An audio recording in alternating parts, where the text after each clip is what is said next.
Aujourd'hui, nous considérons le rôle de Marie qu'elle a ou qu'elle n'a pas dans la prière. Et je ne parle pas ici de l'Église catholique, mais de l'Église universelle qui comprend les catholiques, les protestants, tous les gens qui se disent chrétiens.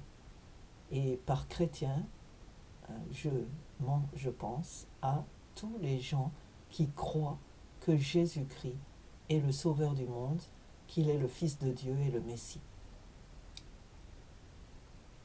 Regardons d'abord la vie de Marie. Et ce podcast se base sur la Bible. Je ne regarderai pas vraiment l'influence de la tradition. Marie a été contactée par l'ange Gabriel qui lui a annoncé qu'elle serait la mère du Sauveur.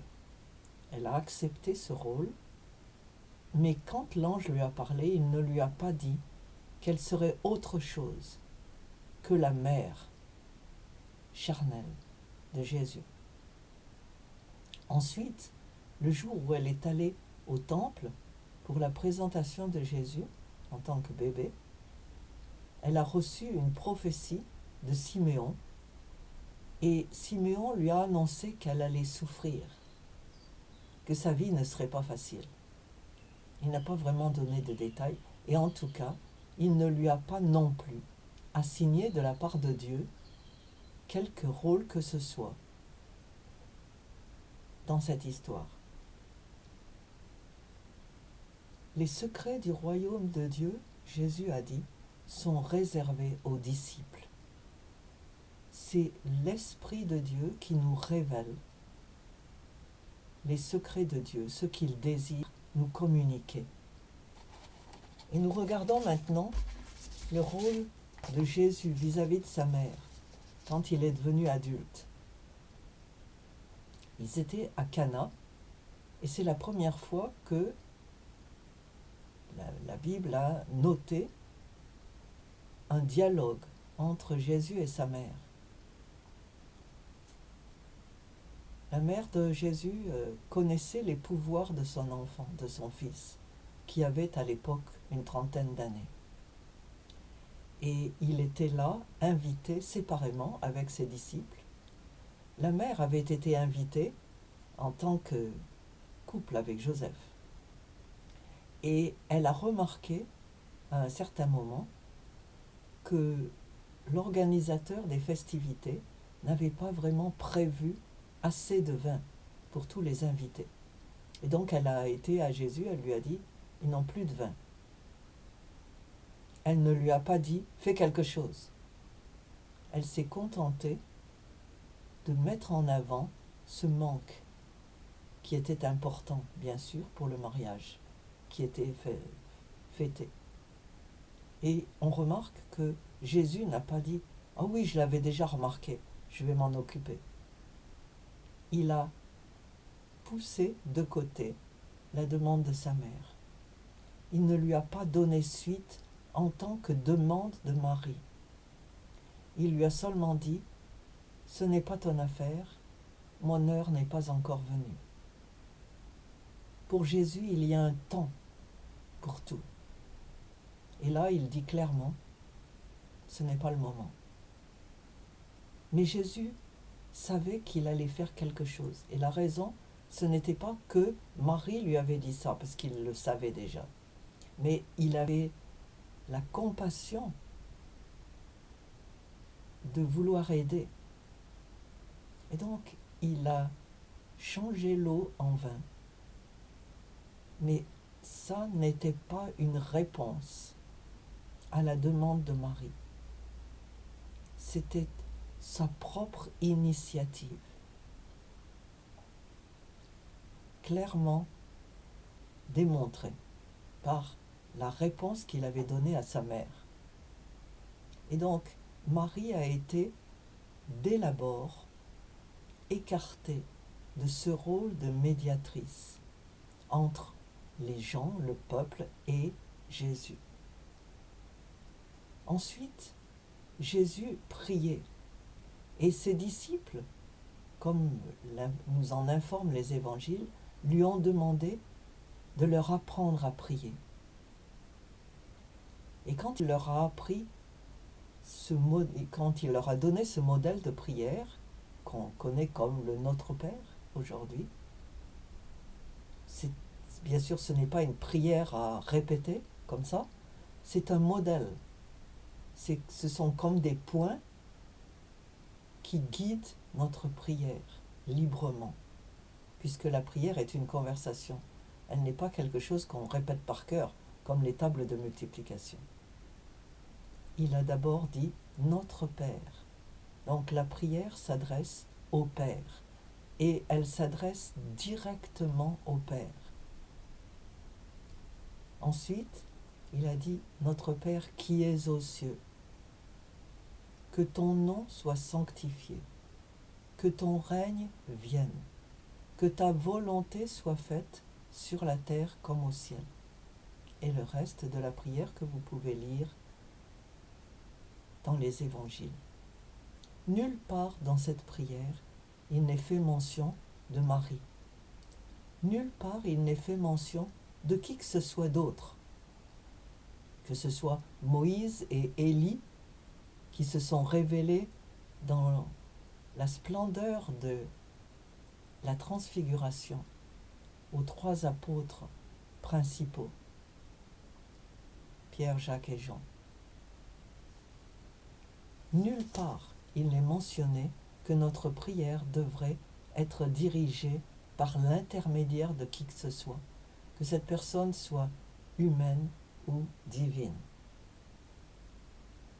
Quand Jésus a révélé sa gloire à la transfiguration, il n'a pas invité ses apôtres à prier Moïse et Élie, ou à rester là, à les regarder, à réfléchir sur la question de savoir ce qu'ils faisaient là. La parole qu'ils ont entendue là, c'est que Dieu a validé son Fils, a validé le ministère de son Fils. Ensuite, nous regardons les miracles de Jésus.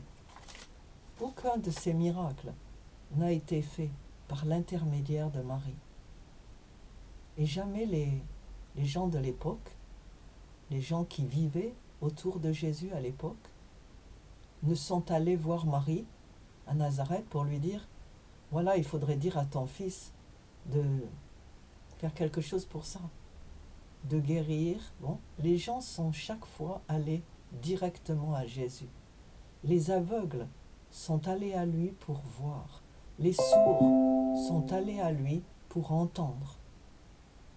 Les paralysés sont allés à lui pour marcher. Il a ressuscité les morts sans que personne ne vienne lui demander.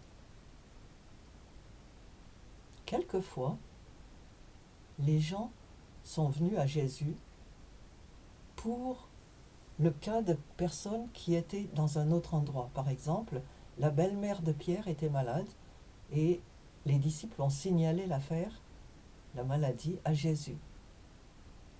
Quand Lazare est mort, ses sœurs, Marthe en particulier, sont allées envoyer un message à Jésus pour lui signaler que Lazare était malade, avant qu'il meure d'ailleurs.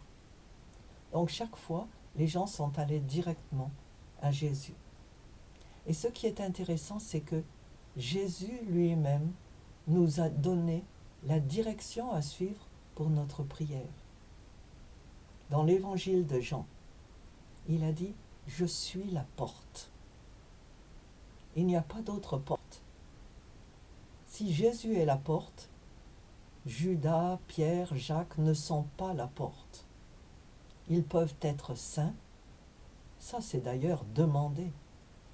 Dieu a dit « Vous serez saints, vous tous qui croyez. Vous serez saints parce que je suis saint. » La sainteté est une demande qui est faite à tous les croyants.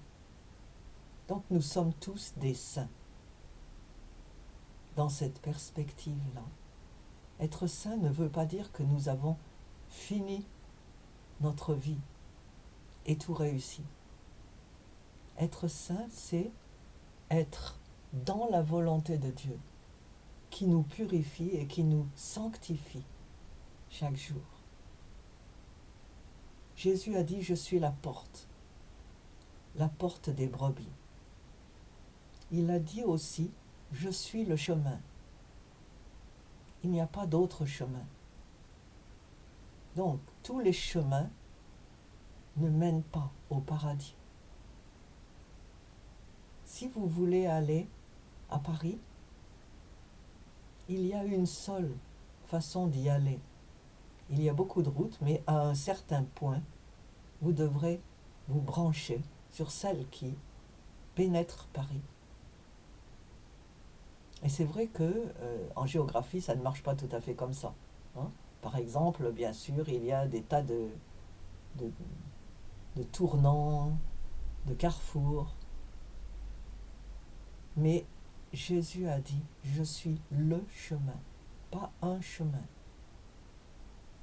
Donc, toutes les religions ne se valent pas. Toutes les solutions trouvées par les gens ne se valent pas. Il a dit, je suis la vérité. Il n'y en a qu'une. La vérité.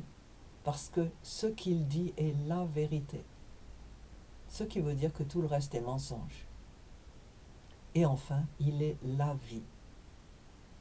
Et il est aussi écrit dans la Bible que Jésus est le seul médiateur entre Dieu et nous.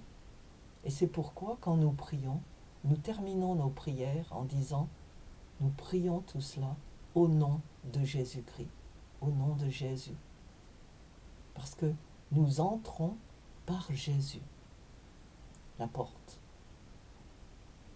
Et aucune personne dans le monde ou ailleurs ne peut nous amener à Jésus. Les gens peuvent faire un bout de chemin avec nous. Nous pouvons avoir des mentors, des modèles, des conseillers, mais aucun ne peut nous faire pénétrer en Jésus. Ils peuvent nous amener à Jésus, mais c'est là que l'histoire se termine. Et c'est à nous, maintenant, de choisir Jésus comme la porte, le chemin, la vérité, la vie, pour aller au Père. Et nulle part, nous ne voyons le rôle de Marie. Là, Marie n'est pas co-médiatrice avec Jésus. Jésus est le seul médiateur entre Dieu et les hommes. Elle n'est pas co-rédemptrice parce que c'est Jésus qui a sauvé. Elle n'est pas morte sur la croix. Elle ne s'est pas sacrifiée. Elle était juste une autre personne, aussi pécheresse que vous et moi. Mais elle a choisi ensuite de devenir disciple. Et c'est probablement pour ça que malgré toutes les pressions qui s'exercent, l'Église catholique n'a pas encore osé la proclamer officiellement comme co-médiatrice et co-rédemptrice, même si certaines prières peuvent déjà avoir sauté le pas. Je vous encourage à lire la Bible et à croire ce que Jésus lui-même nous a dit.